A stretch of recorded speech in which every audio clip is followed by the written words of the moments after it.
नमस्ते साथियों, मैं सम्राट ईश्वरचंद विश्वकर्मा आपको एक नए विषय पर लेकर आया हूं। विषय है हमारा आदमी क्या चाहता है। पद, पैसा, सम्मान या सफलता, ये सब मिथ्या की बातें हैं। ये सब हमें छोड़ना चाहिए। जब हम ये सारी चीज़ों को छोड़ेंगे तब जाके समाज हमारा संगठित होगा। साथियों, मूल बात है कि कल आज से बेहतर होगा, इसका ज्ञान व विश्वास सबसे बड़ी बात है और किसी बात का कोई अर्थ नहीं है। साथियों, जिनके आंगन में अमीरी का शजर लगा होता है, उनकी हर ऐब, हर बुराई जमाने को हुनर लगती है। साथियों, अपनों से मत लड़ो, अपने से मत लड़ो, बल्कि अपने हक और अधिकार, जो आपका हक अधिकार छीन रहा है, उन लोगों से लड़ो। समाज में हमें प्रधान, बीडीसी, विधायक, सांसद, प्रधानमंत्री, राष्ट्रपति सब बनते हैं लोग और हमारे मत के अधिकार से बनते हैं। लेकिन समाज में उनका तो उत्थान हो जाता है। एक समाज का बीडीसी, जिला पंचायत, इनको कुछ मान सम्मान इसी से तो होता है, मिल जाता है, परंतु उनका तो उत्थान हो जाता है, लेकिन उनको वोट देने वालों का क्या होता है? कुछ नहीं।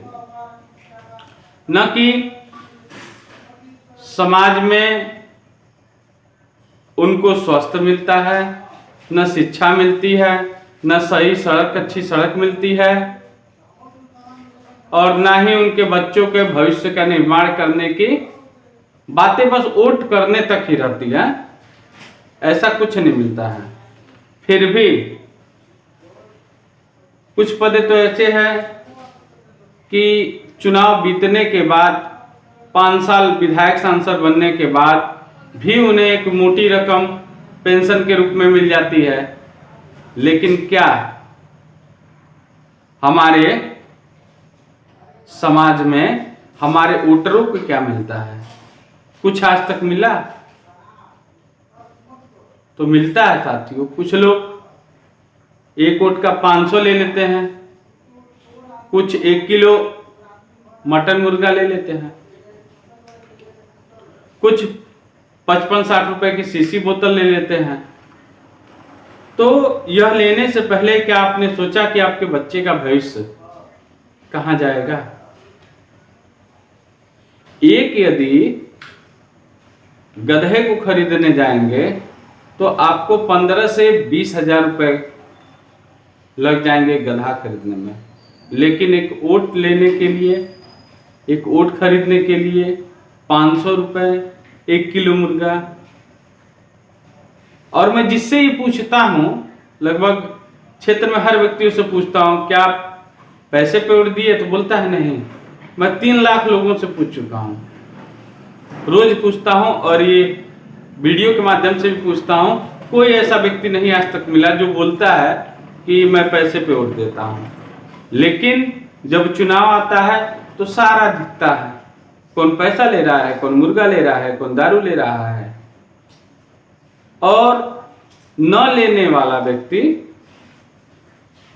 चुनाव के बाद पता चलता है कि वो मोटी रकम लिया है, 500 वाला नहीं है। वो न इसीलिए कह रहा था, ना इसीलिए बोल रहा था क्योंकि उसे मोटी रकम चाहिए थी। 500 रुपए में उसका वो नहीं बिकना चाहता है। साथियों, यदि ऐसा होता रहा तो हम अपने हक अधिकार की लड़ाई तो नहीं लड़ पाएंगे, लेकिन एक दिन की भोजन की व्यवस्था, एक दिन दारू पीने की व्यवस्था हम कर सकते हैं। और 5 साल अपना अधिकार उन विधायक, उन सांसद, ग्राम पंचायतों, बीडीसी, जिला पंचायतों, इन सभी लोगों को दे देंगे जो अपने हिसाब से काम करेंगे। तो जो आपकी कीमत लगाकर आपका वोट लिया है, वह अपनी लगाई हुई पूंजी से 10 गुना निकालेगा नहीं, तब तक कुछ नहीं करेगा। जैसे सड़कें हैं, सड़कों पे कमीशन, सोलर लाइट गड़वाने के लिए कमीशन, एक सरकारी हैंडपंप गड़वाने के लिए कमीशन, एक आपके बच्चे के भविष्य के लिए कमीशन, यदि कहीं एडमिशन नहीं होता है उसके लिए कमीशन, कहीं थाने पे, कहीं तहसील पे फोन करने के लिए कमीशन। तो ये सारी तरह के जो कमीशनें हैं, उसके जिम्मेदार कौन है? हम स्वयं हैं, क्योंकि पहला कमीशन हमने लेना शुरू किया था। साथियों, देश में आज जो व्यवस्था चल रही है, इस व्यवस्था में कुछ प्रश्न हैं। इन प्रश्नों के जवाब अगर आपके पास हों तो आप जरूर दीजिएगा। एक बार ध्यान से सुनिए। क्या भारत में महंगाई कम हुई? हाँ या ना? कमेंट में बताइएगा। वैसे तो मैं जानता हूं कई लोगों को लिखने भी नहीं आता है। क्या पाकिस्तान हमारे सामने झुका? एक के बदले 10 सर आए, महिला सुरक्षा मिली, गौ हत्या बंद हुई और गंगा की सफाई हुई। क्या बीफ एक्सपोर्ट भारत में बंद हुआ? क्या देश की आर्थिक स्थिति सुधरी? क्या नोटबंदी से समाज को क्या मिला? क्या डॉलर घटकर भारतीय मुद्रा के बराबर हो गया? क्या विदेशों से काला धन आया? क्या काला धन रखने वाले लोग पकड़े गए? क्या किसानों की हत्या बंद हुई? क्या किसान आत्महत्या करना बंद किए? क्या किसानों का कर्ज माफ हुआ? क्या जातिवाद खत्म हुआ? क्या परिवारवाद खत्म हुआ? देश की आर्थिक स्थिति भी नहीं सुधरी। साथियों, ये सारे प्रश्न आपसे हैं, क्योंकि आप ही देश का प्रधानमंत्री और प्रधान बनाते हैं। इसलिए प्रधानमंत्री, विधायक, सांसद से ये मैं नहीं पूछूंगा। ये पूछना आप ही से है, आप ही की जिम्मेदारी है। साथियों, धारा 370 हटा, समाज को, हमारे बच्चों को शिक्षा मिली, 3 तलाक हुआ, ये तो एक अच्छा काम था, लेकिन फिर भी इससे समाज को, देखिए, काम ऐसा करना चाहिए जिससे सभी लोगों को समानता का अधिकार हो, समान रूप से सबको मिले। ये नहीं कि एक व्यक्ति विशेष के लिए करें, एक व्यक्ति विशेष के लिए नहीं करें, ऐसा नहीं होना चाहिए। 5 किलो राशन जो मिलता है, फ्री में मिलता है, क्या आप ये जानते हैं कि पिंजरे में रखे हुए रोटी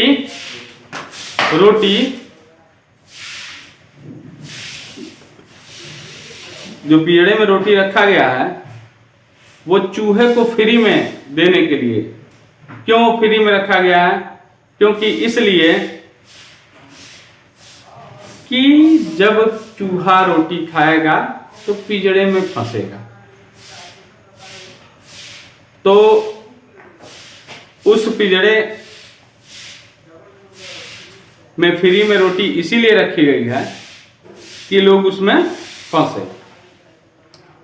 तो 5 किलो राशन फ्री में इसीलिए दिया जा रहा है क्योंकि आपका मत का अधिकार ले लिया जाए और उसके बाद आप कुछ बोलने लायक न रहें। और आपको एक बात कह दी जा रही है कि क्या इससे पहले कोई सरकार दी थी जो ये दे रहा है? तो सही बात है, नहीं दी थी। लेकिन ये तो जानिए ये स्कीम लागू कब से है? 2 रुपये, 1 रुपये, 15 रुपये, 20 रुपये ऐसे करते करते आज फ्री में मिल रहा है। तो ये जो फ्री की बात कर रहे हैं, जितने भी सरकारी धन संपत्ति है वो किसकी है? देश की जनता की है। जो हम टैक्स देते हैं, जीएसटी देते हैं, 1 रुपए की माचिस खरीदते हैं उससे उस पर भी टैक्स देते हैं, 2 रुपए की दवा खरीदते हैं उस पर भी टैक्स देते हैं। तो ये सारा टैक्स कहाँ जाता है?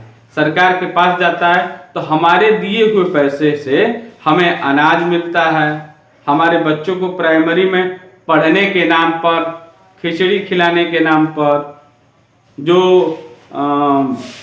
अध्यापकों को वेतन दिया जाता है, जो खुद यह पॉलिसी जो लागू करता है देश का प्रधानमंत्री, सांसद, विधायक, ये खुद हमारे पैसे की तनख्वाह उठाते हैं। और हमें क्या मिलता है? टूटी हुई सड़क। अगर आप 70,000 75,000 की अगर बाइक लेते हैं तो उस पर 15,000 रुपये टैक्स देना पड़ रहा है, जीएसटी के रूप में देना पड़ रहा है। तो हमें अपने ही देश में इतना ज़्यादा टैक्स आखिर क्यों देना पड़ रहा है? लोकतांत्रिक देश है, प्रजातांत्रिक देश है, प्रजा राजा होता है और राजा को ही यहाँ टैक्स देना पड़ रहा है। और उस टैक्स देने के बावजूद भी जो स्थिति पहले थी, 10 से 15,000 रुपये जो कर्ज था एक यहाँ भारत में रहने वाले व्यक्तियों को विदेशी बैंकों द्वारा, वो आज 25 से 30,000 हो गया है। यानी कि महज 8-10 सालों में दुगुना हो गया है। महंगाई दुगनी हो गई है, पेट्रोल डीजल का दाम दुगुना हो गया है।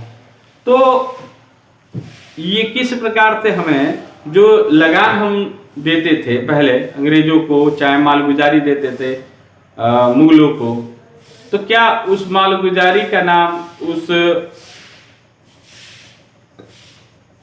का नाम बदल के टैक्स, जीएसटी या इस रूप में देना पड़ रहा है क्या?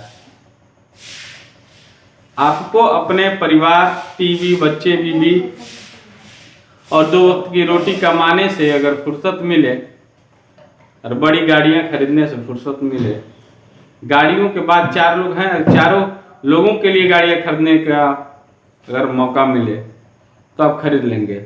लेकिन इन विषयों पे सोचने के लिए आपके पास समय नहीं है। साथियों, देश लोकतांत्रिक देश है और यहाँ प्रजा राज चलता है, प्रजा यहाँ की राजा है। फिर भी हमें मालगुजारी के रूप में टैक्स, जीएसटी देना पड़ता है। तो क्या यह टैक्स, जीएसटी से विधायक, सांसद, प्रधानमंत्री, राष्ट्रपति सभी वेतन लेते हैं?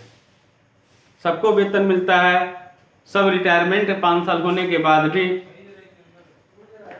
पेंशन भी लेते हैं। लेकिन क्या यहाँ देश की जनता को कोई किसी प्रकार का कोई पेंशन मिलता है? कुछ लोगों को दे देने से 1%, 2%, 3% वृद्धा पेंशन, चाहे विधवा पेंशन, तो कुछ लोगों को दे देने से क्या कुछ लोग ही वोट देकर विधायक, प्रधानमंत्री को चुनते हैं? तो सभी लोगों के हक, अधिकार और समानता की बात होनी चाहिए। तो सभी लोगों को इस देश में, सभी लोगों को एक प्रकार का पेंशन जरूर मिलना चाहिए।